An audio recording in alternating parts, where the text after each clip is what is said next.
Tetapi kita akan lihat dulu bagaimana situasi terkini di Jakarta International Stadium. Semakin siang, semakin ramai. Kita akan bergabung bersama dengan rekan Iqbal, Vera, dan juga Maria di sana. Silakan Iqbal, Vera, dan Maria dari Jakarta International Stadium.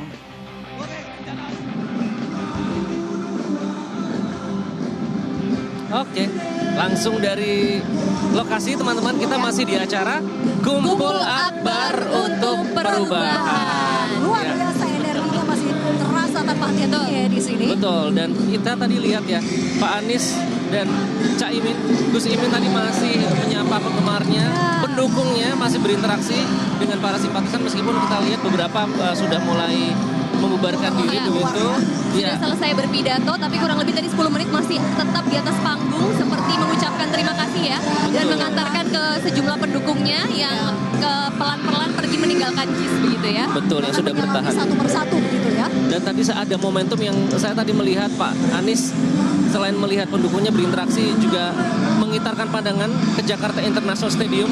Saya melihat ada kebanggaan di situ ya. Akhirnya tadi menyatakan bahwa saya baru pertama kali melihat JIS ini dipadati oleh pendukung sebegitu banyaknya. Itu menjadi kebanggaan tersendiri. Baru pertama kali dikatakan oleh Pak Anies gitu Baru ya. pertama kali. Melihat memang Jakarta International Stadium ini dibangun dan diresmikan di era Gubernur DKI Jakarta Anies Baswedan. Dan 100% karya anak bangsa itu tadi pesan pentingnya. Iya, Tidak ada itu juga tenaga. yang disinggung dalam pidato politik Pak Anies. Tidak ada orang asing di situ. Ini menunjukkan kebanggaan dari Indonesia sendiri. Nah, tadi pidato politik juga sudah disampaikan ya teman-teman ya. Apa tadi yang kira-kira nempel gitu?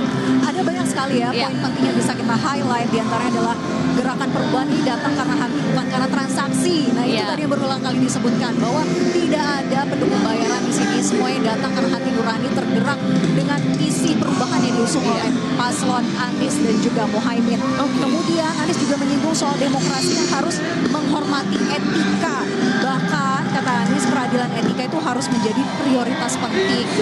Mengingat juga kondisi kemunduran demokrasi yang dialami oleh negeri kita tercinta saat ini ya Iqbal. Dan sudah diingatkan juga oleh para akademisi. Ada soal etika, ada soal tadi bukan karena transaksi, artinya ada ketulusan di situ. Maria, apa tadi yang ditangkap? Kalau tadi yang saya highlight adalah bukan hanya Pak Anies yang menyampaikan soal demokrasi ataupun perubahan ya, tapi Pak Anies itu membacakan pesan-pesan dari para masyarakat yang dibawa ke sini begitu ya. Salah satunya yang lucu tadi yang menarik perhatian adalah mungkin kami ke sini melanggar perintah istri, tapi tidak melanggar konstitusi, begitu katanya.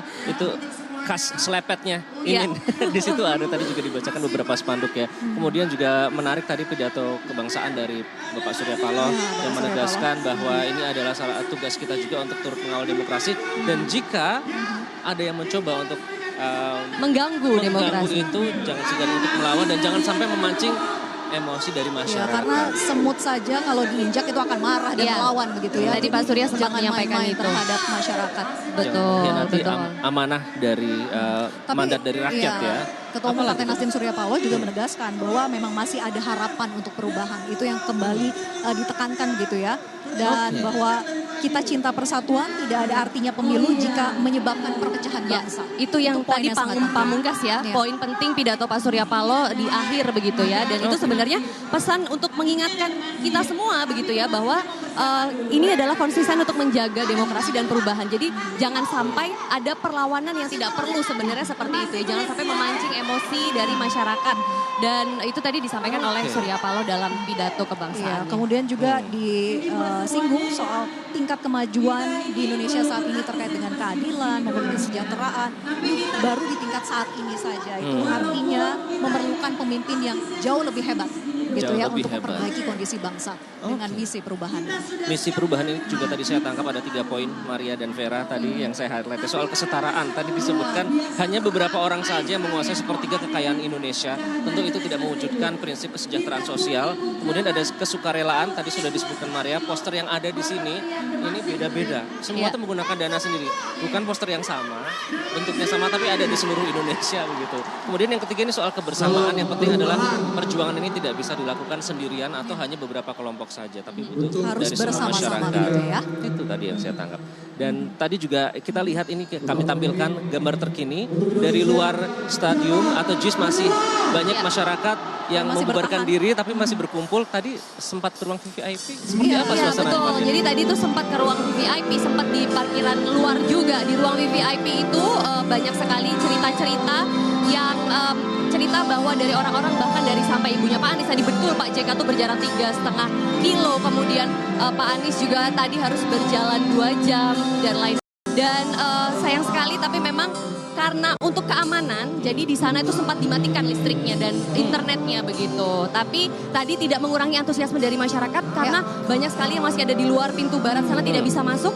Tapi tetap Betul. hadir di Jakarta International Stadium seperti ini. Dan pemirsa kebetulan gambarnya. kita bertiga merasakan semua ya tadi teman-teman berjalan kaki Betul. pagi-pagi karena menuju ke karena JIS tidak dapat ini. tiket tetap dibiarkan masuk dengan gratis. Tapi Iya. itulah antusiasmenya ya, tidak bisa terbendung begitu. Iya. Betul. Nah tentunya tadi pesan terakhir adalah rakyat lagi menentukan pada 14 Februari semua harus datang ke TPS dan memastikan tidak ada kecurangan. Semua harus menjadi mata-mata pengawas hasil kemurnian dari pencoblosan di tiap-tiap TPS atau tempat pemungutan suara. Iya, Baik. itu tadi ya Iya. dari Jakarta International Stadium, Kita suasana kembalikan terkini ke di studio. studio. Kita kembalikan di studio bersama Eva Wondo. Silahkan. Terima kasih Maria, Iqbal, dan Vera untuk informasinya langsung dari Jakarta International Stadium. Terima kasih teman-teman. Jelajahi cara baru mendapatkan informasi. Download Metro TV Extend sekarang.